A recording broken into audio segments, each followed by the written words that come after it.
Hay algo que pasa cada vez que muerdes un taco de Taco Bell. Algo que no puedes explicar del todo, pero que está ahí. Ese sabor. Ese crunch. Esa combinación exacta de texturas que parece diseñada para que tu cerebro quiera otra mordida antes de terminar la primera. Y lo más extraño no es que te guste. Lo más extraño es que sabe igual. Igual en un local del centro comercial de tu ciudad. Igual en uno de carretera. Igual en otro país, en otro continente, en otra cultura completamente distinta. Eso no es accidente. Eso es ingeniería. Hoy vas a ver algo que muy poca gente se ha detenido a entender de verdad. No el menú. No los precios. No la historia de la marca. Vas a ver el proceso completo. Desde la tierra donde crecen los ingredientes, hasta el momento exacto en que ese taco llega a tus manos envuelto en papel. Cada etapa. Cada decisión. Cada detalle que parece invisible pero que está calculado al milímetro. Y hay cosas en este proceso que van a cambiar la forma en que ves la comida rápida para siempre. Porque esto no es solo cocina. Esto es una de las operaciones logísticas más complejas del mundo de los alimentos. Empecemos desde el principio. Desde donde todo empieza. Desde el campo. Cuando piensas en Taco Bell, probablemente no piensas en tierra. No piensas en lluvia, ni en tractores, ni en temporadas de cosecha. Piensas en mostrador, en menú iluminado, en bandeja de plástico. Pero antes de que cualquier ingrediente llegue a ese mostrador, existe un mundo entero que opera en silencio, lejos de las cámaras y los logos. Taco Bell mueve millones de kilos de ingredientes frescos cada semana. Tomates, lechuga, cebolla, pimientos, maíz, trigo. Todo viene de algún lugar específico. Todo tiene un origen rastreable. Y eso no es casualidad, es parte de un sistema que tardó décadas en perfeccionarse. Los proveedores agrícolas de una cadena de este tamaño no son granjas familiares pequeñas. Son operaciones industriales de gran escala que trabajan bajo contratos anuales, con estándares de calidad definidos al detalle. El tomate no puede tener cualquier tamaño. La lechuga no puede tener cualquier color. Cada vegetal que entra al sistema cumple una especificación técnica que fue escrita en una oficina, aprobada por un equipo de food scientists y revisada temporada tras temporada. Piénsalo así, si un tomate llega demasiado maduro, la cadena de frío no lo va a salvar. Va a llegar a la tienda en mal estado. Y si eso pasa en un local, es un problema. Pero si pasa en 1000 locales al mismo tiempo, es una crisis. Por eso el control empieza aquí, en el campo, antes de que se corte el primer fruto. Los agricultores que trabajan con cadenas como esta reciben protocolos de siembra, de riego, de cosecha. Se les dice cuándo cortar, cómo almacenar, en qué condiciones cargar. No hay improvisación. Hay un manual. Y ese manual existe porque en algún punto del pasado, alguien improvisó y las consecuencias llegaron hasta el cliente final. Ese nivel de control puede sonar frío. Puede sonar mecánico. Pero hay algo fascinante en esa obsesión por el detalle. ¿Por qué detrás de cada especificación técnica hay una pregunta muy humana? ¿Cómo hacemos para que esto sea bueno, siempre, para todos? Pero los vegetales son solo una parte de la ecuación. El ingrediente que más define la experiencia Taco Bell, el que más genera debate, el que más preguntas lleva décadas acumulando, es la carne. Y aquí es donde la historia se pone interesante. La carne de res que usa Taco Bell no es simplemente carne molida condimentada. Es una mezcla. Una mezcla formulada con proporciones específicas de proteína animal, especias y lo que la industria llama agentes de textura. Eso suena intimidante. Pero en realidad, la mayoría de las carnes procesadas que consumimos, en hamburguesas, en embutidos, en cualquier producto industrial, usan variaciones de ese mismo concepto. Lo que hace diferente a la mezcla de Taco Bell es la firma de sabor. Ese perfil de especias que mezcla comino, chile, ajo, cebolla, pimentón y al menos otros 4 o 5 componentes que varían según la región y que nunca han sido confirmados públicamente en su totalidad. En las plantas de procesamiento donde se prepara esta mezcla, el proceso empieza con carne de res que llega refrigerada desde los frigoríficos proveedores. Pasa por un proceso de molienda controlada. El tamaño del grano importa, porque afecta la textura final en boca. Luego se mezcla con los condimentos en proporciones exactas, medidas por peso, no por volumen. Porque 1 gramo de más o de menos en una especia potente como el comino puede cambiar completamente el perfil de sabor. La mezcla resultante se cocina parcialmente en la planta, se porciona, se enfría rápidamente a temperatura controlada y se empaca al vacío. Llega a los locales lista para el paso final, un calentamiento breve que activa los aromas y termina la cocción. Eso significa que el cocinero en la tienda no está realmente cocinando la carne desde cero. Está completando un proceso que empezó a kilómetros de distancia, en una planta de procesamiento que probablemente nunca vas a ver. Y eso cambia todo. Porque la consistencia que sientes cuando muerdes ese taco no viene del talento de quien está detrás del mostrador esa tarde. Viene de un sistema que fue diseñado para que el resultado sea el mismo independientemente de quien lo ejecute. Ahora viene algo que parece simple pero que esconde una complejidad brutal. La tortilla. Específicamente, la taco cell crujiente. Ese triángulo dorado que sostiene todo sin romperse en el primer mordisco y que tiene una textura que no se parece a ninguna otra cosa en el mundo de la comida rápida. Esa cell no se hace en el local. Jamás. Se fabrica en plantas especializadas que procesan maíz nixtamalizado, un proceso ancestral mesoamericano que consiste en cocinar el maíz en agua con calorías. Ese proceso transforma la estructura química del grano, libera nutrientes que de otra forma serían inaccesibles y genera ese sabor característico que es imposible de replicar con maíz sin tratar. El maíz nixtamalizado se muele hasta obtener una masa. Esa masa se lamina en capas delgadas y uniformes. El grosor es crítico, porque una décima de milímetro de diferencia afecta cómo se comporta la cel al freírse. Se corta en la forma característica. Y luego pasa por el proceso de fritura. Pero no es cualquier fritura. Es una fritura en posición. Las shells se fríen dobladas, sostenidas en la forma de U por moldes metálicos que mantienen la curvatura mientras el aceite hace su trabajo. La temperatura del aceite, el tiempo de inmersión, la velocidad de extracción, todo está calibrado para producir una cel que sea crujiente en el exterior pero que no se pulverice al morderla. Después de la fritura viene el enfriamiento controlado. Luego la inspección visual y por peso. Las que no pasan el estándar se descartan. Las que pasan se empacan en atmósfera modificada, básicamente se reemplaza el oxígeno dentro del empaque por una mezcla de gases que inhibe la oxidación y preserva el crunch por semanas. Eso es lo que garantiza que la cel que llega al local, que lleva días o semanas en tránsito y almacenamiento, todavía suene cuando la muerdes. El sonido no es accidental. El sonido es parte del diseño. Porque hay algo que la industria alimentaria entendió hace mucho tiempo, y que la neurociencia del consumo confirmó después: comemos con todos los sentidos. El sonido de algo crujiente activa respuestas en el cerebro asociadas con frescura, con calidad, con satisfacción. Una shell silenciosa, aunque sepa igual, genera menos placer.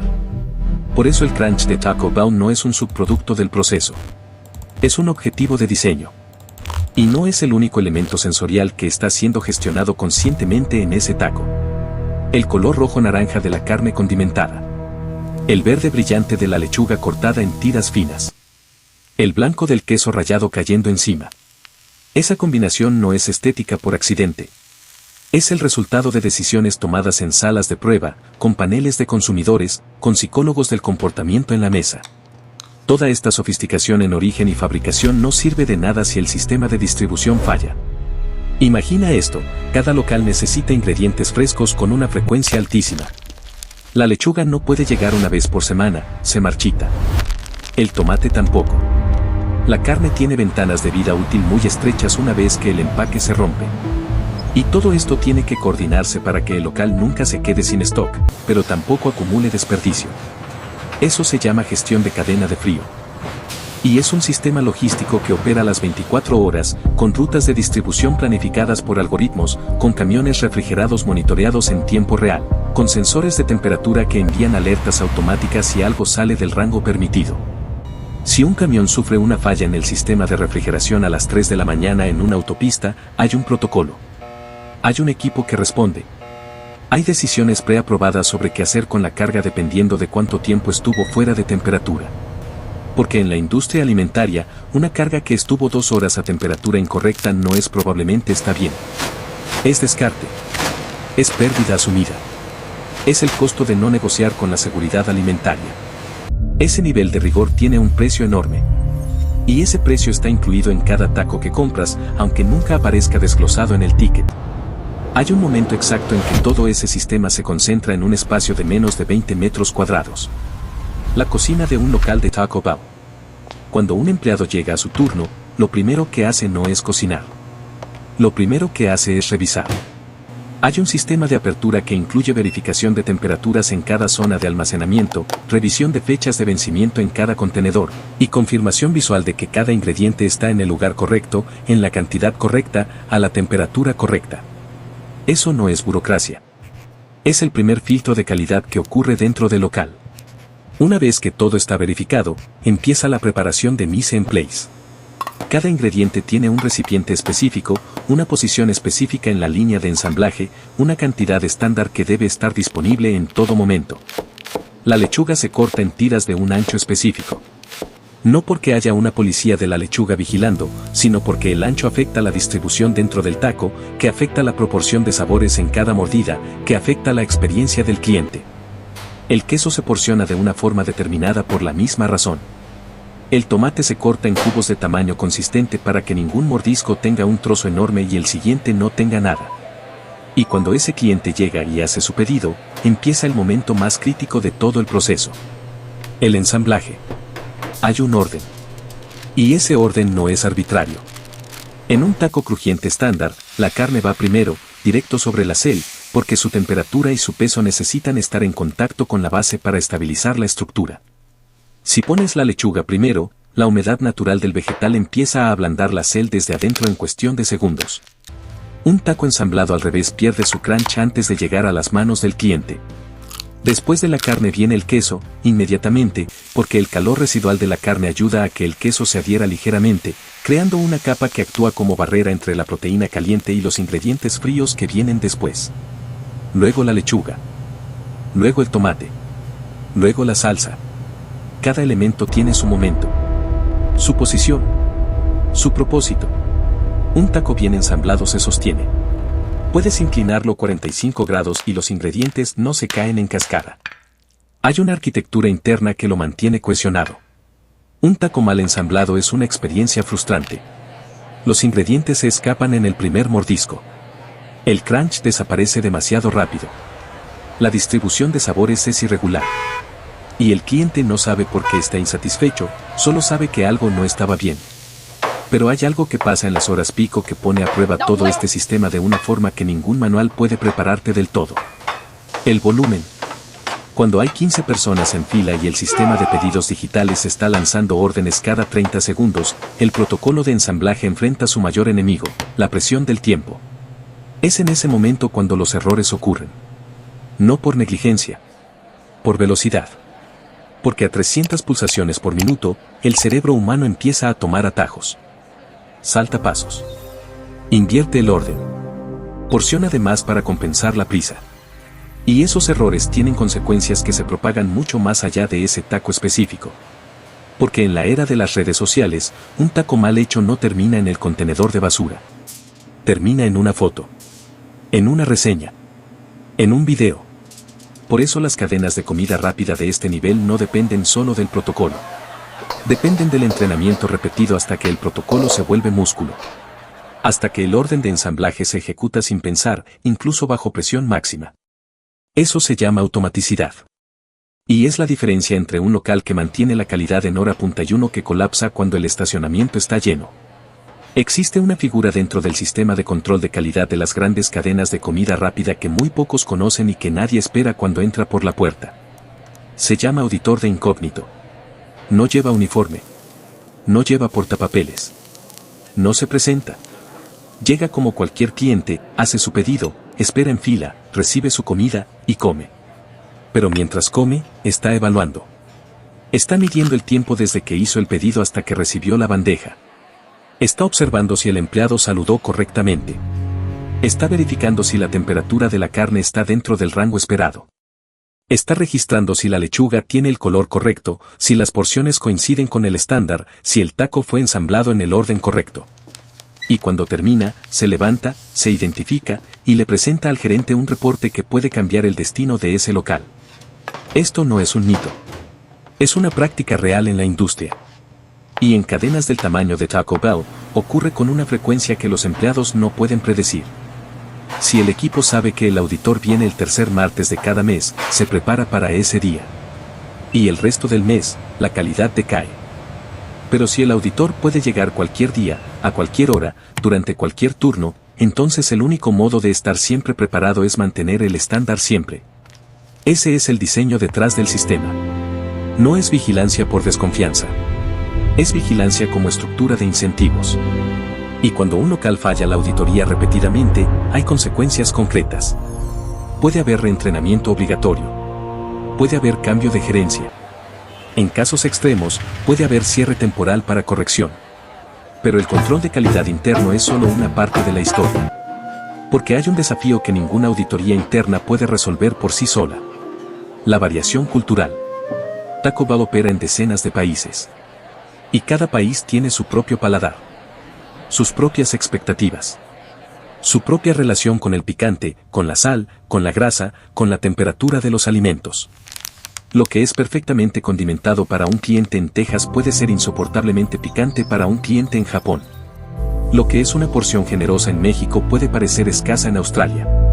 Lo que es el nivel correcto de sal para el mercado estadounidense puede superar los límites permitidos por la regulación alimentaria en algunos países europeos. La solución se llama localización de receta. La receta base es la misma. Los ingredientes principales son los mismos. La arquitectura del taco es la misma. Pero hay ajustes. Hay variaciones en el nivel de especias según el mercado. Hay ingredientes adicionales que se incorporan en ciertos países para satisfacer preferencias locales. En algunos mercados asiáticos, las opciones de menú incluyen ingredientes que nunca aparecerían en un local norteamericano. En algunos mercados latinoamericanos, el nivel de picante en las salsas estándar es significativamente más alto que en el menú global base. Pero a pesar de todas esas variaciones locales, cuando muerdes cualquier taco en cualquier Taco Bell del mundo, hay algo que reconoces. Hay un núcleo de sabor que permanece constante.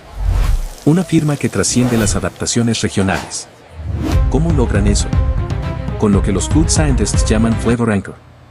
Un elemento de sabor central que está presente en todas las versiones, en todas las adaptaciones, en todos los mercados. Un compuesto de especias que actúa como ancla sensorial. Que le dice a tu cerebro, esto es Taco Bell. Aunque el picante sea diferente. Aunque la lechuga sea distinta. Aunque la salsa tenga otro nombre. Ese anchor no es un ingrediente que pueda señalar en la tabla nutricional. Es una combinación. Una proporción específica de elementos que en conjunto crean una firma olfativa y gustativa que el cerebro asocia con la experiencia completa. Es, en esencia, la identidad química de la marca. Y eso nos lleva a algo que muy pocos en la industria hablan abiertamente. El diseño sensorial no es un accidente de cocina. Es una estrategia. Cuando Taco Bell desarrolla un nuevo producto, no lo hace en una cocina. Lo hace en un laboratorio. Con instrumentos que analizan los compuestos volátiles que generan el aroma. Con paneles de degustación de decenas de personas con distintos perfiles demográficos. Con pruebas de memoria sensorial que miden cuánto tiempo después de comer un cliente recuerda el sabor. ¿Por qué les importa cuánto tiempo recuerdas el sabor? Porque el recuerdo del sabor es el mecanismo que genera el antojo. No vuelves a Taco Bell porque tienes hambre. Tienes hambre de Taco Bell porque tu cerebro tiene una memoria sensorial registrada que activa el deseo antes de que seas consciente de él. Cuando el último cliente sale por la puerta y el letrero luminoso se apaga, empieza la parte del proceso que nunca aparece en ninguna campaña publicitaria. El cierre. Todo lo que sobró tiene que ser catalogado. Cada recipiente abierto recibe una etiqueta con la hora de apertura y la hora máxima de uso. La carne que no se vendió, dependiendo de cuánto tiempo lleva en temperatura de servicio, puede ser descartada o puede pasar a un protocolo de almacenamiento de corto plazo para el turno siguiente. La lechuga, el tomate, los ingredientes frescos con mayor sensibilidad tienen ventanas mucho más estrechas. Hay un sistema de primeras entradas, primeras salidas que garantiza que ningún ingrediente se use fuera de su ventana de calidad. Las superficies de preparación se sanitizan siguiendo protocolos específicos. No es solo limpiar. Es limpiar con los agentes correctos, en el orden correcto, durante el tiempo correcto. Porque una superficie que parece limpia pero que no fue sanitizada adecuadamente es un vector de contaminación para el turno siguiente. Los equipos de cocina pasan por ciclos de limpieza que en algunos casos duran más de una hora. Las freidoras se vacían, el aceite se filtra o se descarta dependiendo de su estado, los contenedores se lavan y se secan antes de volver a usarse. Y todo esto lo hace el mismo equipo que pasó las últimas 9 horas ensamblando tacos a máxima velocidad.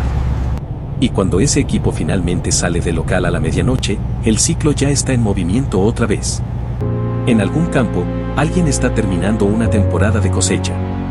En alguna planta de procesamiento, una línea de producción está empacando carne al vacío para el reparto de mañana. En algún camión refrigerado, un GPS está trazando la ruta más eficiente para que la lechuga llegue fresca antes de que abra el local. El sistema no duerme. Y eso nos lleva a la pregunta que probablemente tenías desde el principio. ¿Vale la pena todo esto?